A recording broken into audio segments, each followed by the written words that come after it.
One could not help yesterday during the laning, knowing that we're coming to Hakamas Matzeiva today, note, right? Veikachakov Evan, Rayumel Matzeiva. Right? One cannot help, see the, the similarity in the wording. And caused me to think, Hakamas Matzeiva, Yaakov was making Matzeiva, and yet we read in Parsha Shoftim, Lo Sokim Lecha Matzeiva, Shesone Hashem Elokecha. Right, so Rashi explains over there, Sonah was Ahuva Bimea Avos. Right, in the days when the Avos did it, it was something which Baruch like, because they worshipped on the Matzeiva. Right, but then the Canaanim adopted it, and Kodesh Baruch says only Mizbach Avonim, multiple stones. And the Beis Yaakov Shmita explains that when the others came on the scene, humanity was barbaric prior to their time, and they started instilling midos tovos, right? Avraham Avinu Chesed, and Yitzchak Avinu Gvura, and Yaakov Avinu the balance of Tiferes, all midos tovos, and that really was the definition of being Jewish before Matan Torah. We were different from all the nations because of these good midas that we had from the Avos. And every midah is a stone. Right?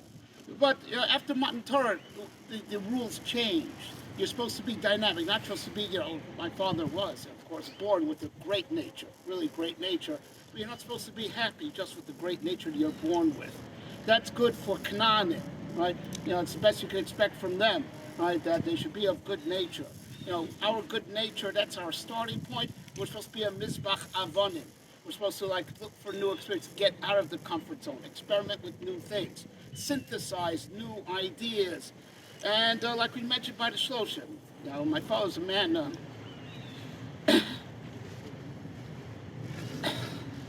very diverse experience, reinvented himself many times over, traveled here, traveled there, and most people, they just want to stay in their lane. That's a matzeva. Stay in your lane.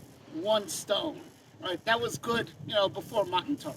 But after that, we're supposed to look for the new experiences, the new ideas, and also not let any type of adversity knock us down. And which, of course, if you come back from the adversity, you have a whole new perspective.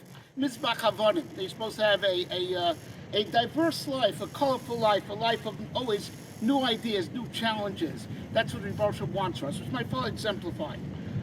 But that's while a person's alive, right? But la mesim chavshi, right? After a person's nifter, that job is over, and you're back to matzeva. You're locked in on a position, but it's a position based on what you attained during your life. But eino dome, right? The way you were in heaven before you were born, and the way you are after you've gone through life, a life of so many experiences and so many growing experiences, so many lessons. Right? The neshama before it was born was, as it were, for lack of a better word, flat. It was only in heaven. Right? After a life in this world and building up a connection, with earth, with the body, it's now multidimensional. The end of the Matzeiva, it says in Kisvei Ariyos, this is where the parts of the nefesh that stay with the guf dwell. This is the house of the nefesh that's guarding the body and preparing it for resurrection. So you're trans-dimensional. You're both in heaven and in earth, maintaining a connection with the body, maintaining a connection with your descendants. Right? And of course, it's not a stagnant position. As we always say, the neshama should have aliyah. Right? The neshama before was ever born was stagnant. It never did any mitzvahs. But even though they can't do any new mitzvahs, but based on all the mitzvahs that were done thus far, it continues to grow, as it were, continuing residual income, right? It grows and grows, and it's only proportionate to the growth that there was in this world in that proportion. It grows, as it were, passively, even though it can't add new mitzvahs, but it continues those mitzvahs that have been done, expand and extend. And the Shema reaches a higher and higher place in heaven every year, right? And the guf gets more and more refined on earth in preparation for the Tchias Ve'Sher B'Yameinu, the Baruch should help, which I learned from my father, right? The zest for life, sense of adventure, trying new things, and most of all, always getting back up, get knocked up, now you get back up, and that's really, that sets the tone, because Where does it all end? Tchias HaMetzim, getting back up again. B'meher b'yameinu. Amen.